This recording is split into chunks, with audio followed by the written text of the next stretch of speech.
Mutton கறி குழம்பு எப்படி வைக்கிறதுன்னு பார்க்கலாமா? சிம்பிளான முறையில் குழம்பு வைக்கலாம்.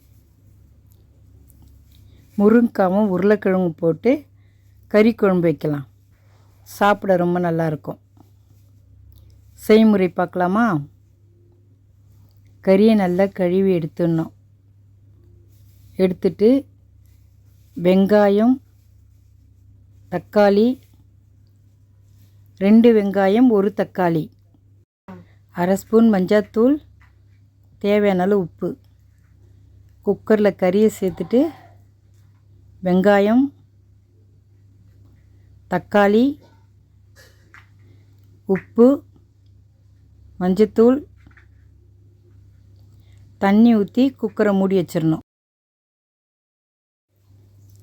தண்ணி ஊற்றி குக்கரை மூடிடணும். இஞ்சி பூண்டு அதை மிக்ஸியில் போட்டு அரைச்சி எடுத்துக்கணும். தாளிக்கிறதுக்கு சோம்பு, கடுகு, மிளகுத்தூள், மிளகாய்த்தூள், கறிவேப்பிலை, கொத்தமல்லி, முருங்கைக்காய், உருளைக்கிழங்கு. 6 விசில் அடித்தோடனே குக்கரை ஆஃப் பண்ணிடணும். ஆஃப் பண்ணிவிட்டு குக்கர் விட்டோடனே திறந்து பாருங்கள், கறி வெந்துட்டுருக்கும். கறி பாருங்கள் எப்படி வெந்திருக்கு. கறி வெந்தவுடனே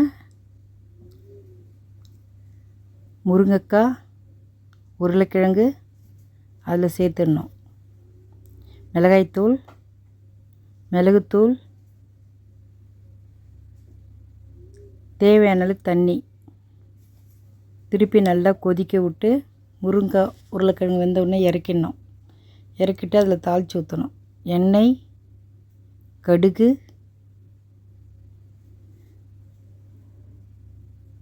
கடுகு பொரிஞ்ச உடனே சோம்பு,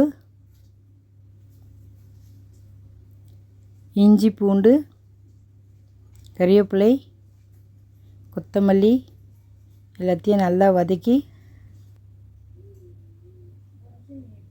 பக்கத்தில் குழம்பு கொதிச்சுட்டே இருக்க அதில் எடுத்து ஊற்றிடுங்க. தாளித்ததை ஊற்றிட்டு 2 கொதி வந்தவுடனே இறக்கிடுங்க. குழம்பு ரெடி ஆகிடும். இது பாருங்கள், கிண்ணத்தில் ஊற்றிட்டு